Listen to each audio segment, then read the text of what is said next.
Hey guys, I'm Jessie, and today we are going to talk about all of my 2022 bookish goals. Now, I actually try not to set any goal that I think is unattainable, too difficult, because look, I'm busy, I'm a mom, I have a full-time job, like, there's a lot going on, right? I have another blog that I run, and there's just a lot that goes on. So I try to set very attainable goals.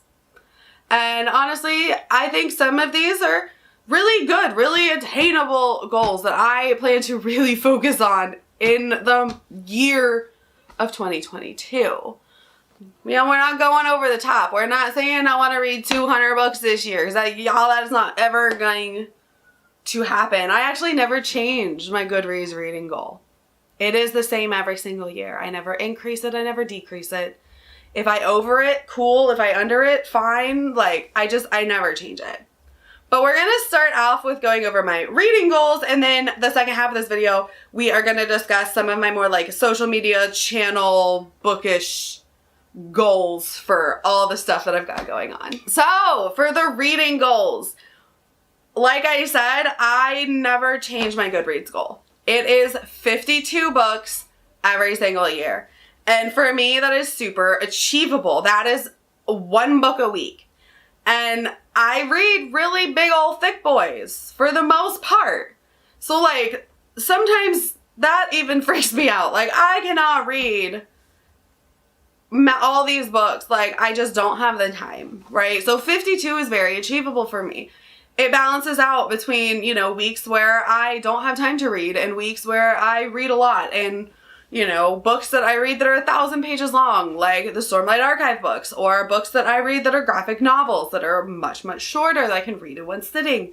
So it balances all that out, and I just think 52 is a very good and achievable goal for me as a working mom of two children that has a lot going on. You know, I always think here on BookTube, like, we read so much, and even me, like, I read so much more, I feel like, than the normal consumer. Like, even talking to people at work that like to read, they don't read that many books. They don't always read a book a week, except for my boss, who has, like, for some reason read like 100 and something books this year, and I'm like, I didn't even know you read books like that. But he doesn't read fantasy, so it's fine. But like, most normal people aren't out here reading tons and tons and tons of books every single like week. So don't feel bad if your reading goal is 2 books for the year.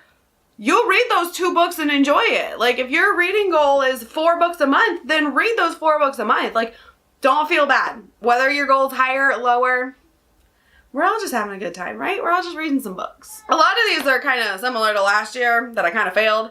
One is to finish more series. I have a lot of series that I have started and have not finished. So something I really want to focus on doing is finishing series I have already started.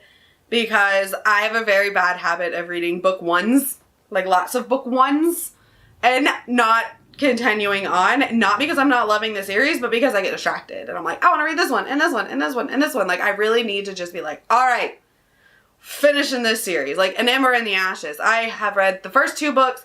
I need to read the rest of them. Like, I need to finish these. That is my goal. Finish series. And honestly, this year I didn't do too bad, but then I started more series, so like it balanced it out. We're all about balance here. All about balance. The next one is I want to buy less, which I don't know. Will I shop less? I don't know, but I'm gonna try, because I have to read these and make room, because I'm running out of room again. I just did a big unhaul and I still ran out of room, so I just want to shop less. But not only do I want to buy less, I also want to read more of what I already own, because I have that habit of like shopping late at night or like watching YouTube videos and like just add to cart when people are talking about books that they speak super highly of. And you know, I also like to buy books. I like to shop. And I'm not saying I'm going to go on a no buy because I know that doesn't work for me. I am not going to be like, oh, this is all I'm buying. But I'm going to try to stick to more of like a book budget, which I did this past year and it worked out really well. But the problem is when I find like the Friends of the Library sale or go to the used bookstore, I can get so many books within that small budget. Because I'm a used book hoarder. Like, I am big on buying used books, thrift store, used, library books. So that happens a lot. And then of course, like, I get gifts, like from friends for my birthday, for Christmas, things like that. People usually send me books or gift cards for books. And then as far as like the types of books I read, obviously I am a fantasy sci-fi reader. I want to add more to that sci-fi side though. I obviously focus mostly on fantasy, but I do like sci-fi. I've been reading slightly more of it. What I've been reading, I've been enjoying for the most part. There was a couple that I was like, not for me, but that happens all the time. So I do want to read more sci-fi and focus on that and expanding into that. I also want to read more middle grade. And a lot of that is because of my children, because my daughter especially, she is getting older. She will be 9 this year. And I want to be able to have this pretty extensive like middle grade shelf that she can come in and pick and choose from and, read once she's getting closer to that reading level. And I want to be able to know like what's in this book so we can talk about it. And I can be like, this is one that you'll like and read it with her. So that's a big deal to me. Like, I definitely want to read more middle grade. I have read some this year that I've really, really enjoyed. Like Nevermore, I really, really loved. The Cassidy Blake series by V.E. Schwab. And I just want to continue on reading more middle grade. I also want to read more graphic novels. I recently did a video that I will link for you guys on like my graphic novel TBR, which has since grown. I have since gotten like 2 more graphic novels that were gifted to me for Christmas, and I just want to read more of them. I love graphic novels. This year I've really started enjoying them. They're fast reads and I love the art. I just think it's so pretty and it's such a fun way of enjoying and consuming a story that I really just want to read more graphic novels this year. And then finally, I also want to read more self-pub books. And I'm really going to focus on that because I have quite a few on my shelves that I need to read. I have Kindle Unlimited, which allows me a pretty vast library of self-pub books to pick from. And I really just want to read more, support more indie authors. Like the ones I've read so far, I have really, really enjoyed. I'm about halfway through Winds of Strife by Yuji Goodman and loving it. And I'm really excited because a little sneak peek surprise is that in January, I plan to do a self-pub month where I read, multiple self-published fantasy books to try to kickstart this year. That's kind of all of it for the reading goals. They're pretty simple. Like, I'm not going over the top crazy. Like, I'm just, trying to read what I have, read what I like, expand myself into a little bit more sci-fi and middle grade, and just have a good reading year overall. Now though, we are going to get into some of the channel, social media goals, which if you're not interested in that, I totally understand. But I know a lot of other people that watch my channel are other booktubers, so I figured we kind of talk about that a little bit. For one, if you didn't know, hi, I'm Jessie. I work in social media marketing as my day job. I run a successful mom blog where I work with brands and companies all the time, and it is a big supplement to my income, if not matching my regular day job income. Will I ever quit my job to do this kind of stuff full time? Probably not. I like a paycheck. I like doing it part-time. I like steady income, because YouTube and things like that are so volatile. You have to keep changing and adapting. And I see that in my day job as well because I work in social media marketing with, doing it on the brand side basically. So no, in case you want to know, I will probably never quit to be a full-time blogger, YouTuber, whatever. Like obviously this channel is small, but you don't need to have a big channel. That's a misconception. But I absolutely love doing it. It is, like I said, a big supplement to my income, mainly my Coffee Mom blog, but I really want to focus more on this channel and growing it this year.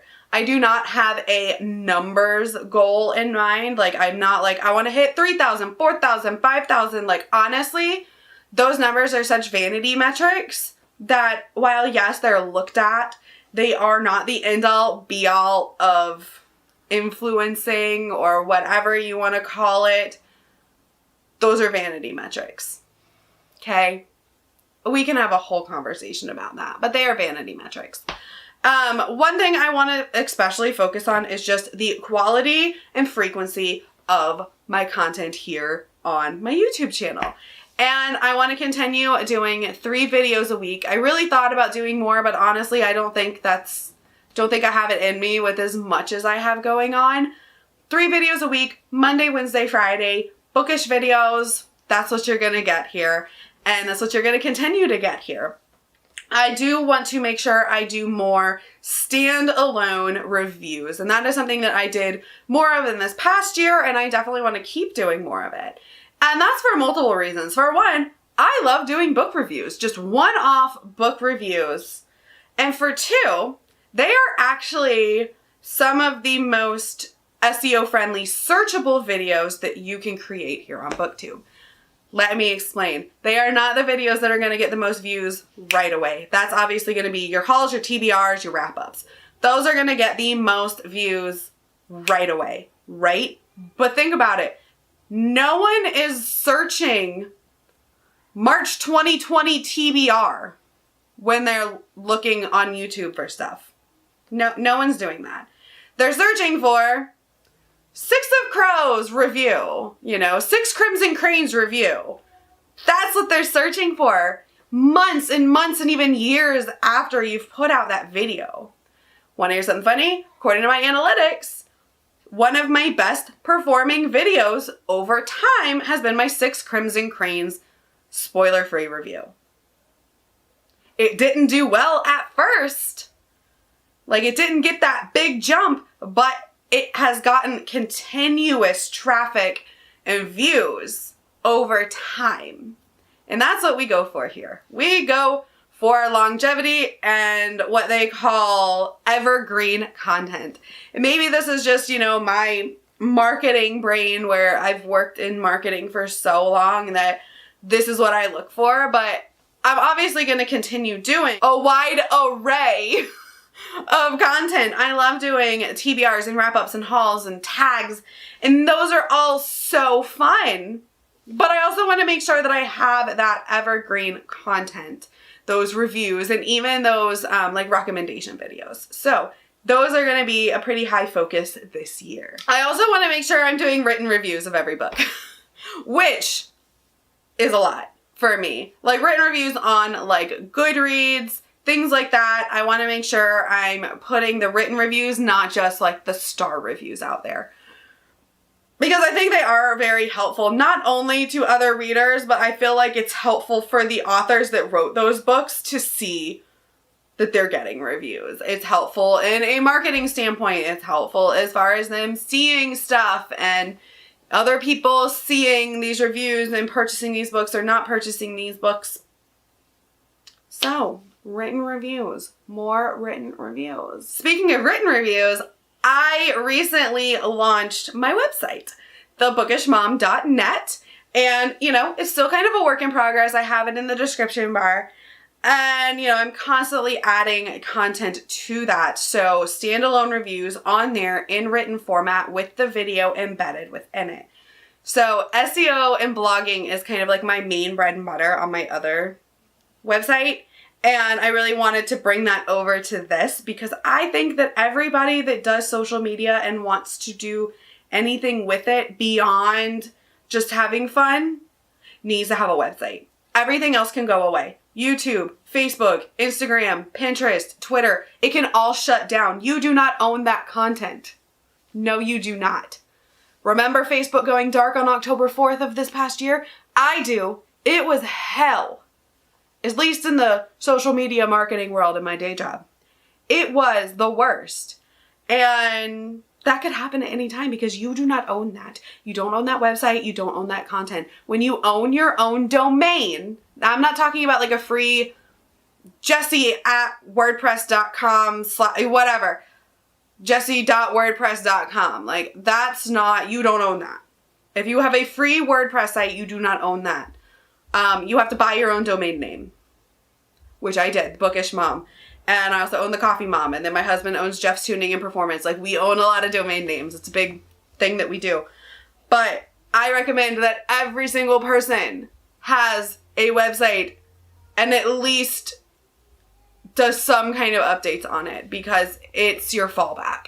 That is going to be where your content that you own and own the copyrights for lives. I'm off on a tangent. I could go off on these kind of tangents all the time though, so sorry.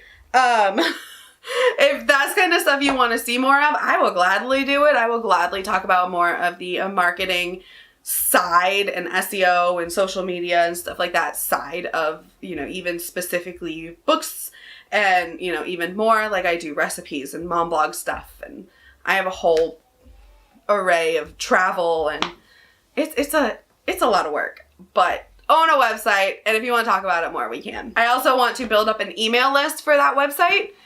So that's just going to come with just getting the plugins added, getting the back end done on that. I do have a website. I do have a email list for my Coffee Mom website, and I've been not the best about sending out emails, but I have the list, and your list is very, very important. Again, that is content you own. That is people that have actively chosen to follow you and want to receive updates from you and about what you're doing or what you're selling or, you know, whatever it may be. Having an email list is so, so important. So if there is two things that I could tell to anybody who wants to break into being a social media influencer, like, I don't know what to call us. Like, I'm a content creator. That is what I prefer as content creator because I create content on all my platforms, but honestly, the word influencer doesn't bother me. It is what it is. It is the official term for it within the marketing world is influencer marketing. So whatever. Have an email list and have a website. I also do want to kind of focus a little bit more on my Instagram. I don't really do a lot on my Bookish Mom Instagram. My Coffee Mom Instagram, yes. My Bookish Mom Instagram has kind of been the neglected little stepchild. But, you know, we're going to focus more on her. We're going to try to make more reels because they're really fun to make and they actually are what's, you know, best for the algorithm right now. But they're also really fun and I like reels. TikTok's not my jam, but I have been getting more and more into at least watching TikTok videos. But yeah, I can't add another social media platform to my life. Like, I just can't. Like, I only spend a certain amount of time on social media anyway, even though it is my day job, my side hustle, and now my hobby, which is this.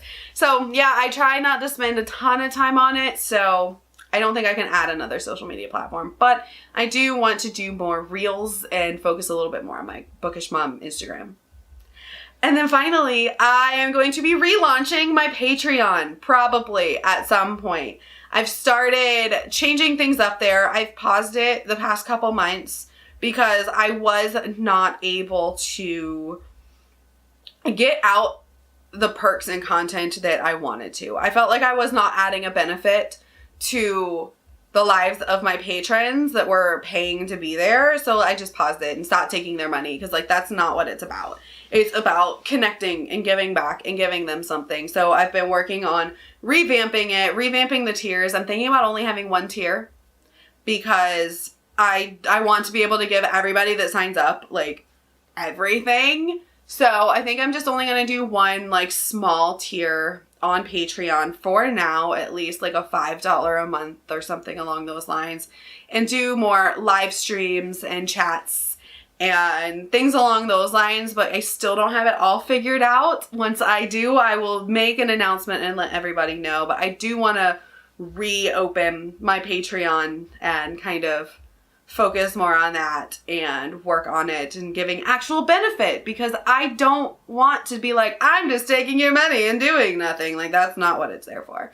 It's there to give back and to give that extra content and extra live streams and extra whatever to people who really want to be there. So that's what I'm gonna do. I'm gonna pause it for now, and once I'm ready to move full force with it again, then I will let you guys know. I also want to be more active on Discord.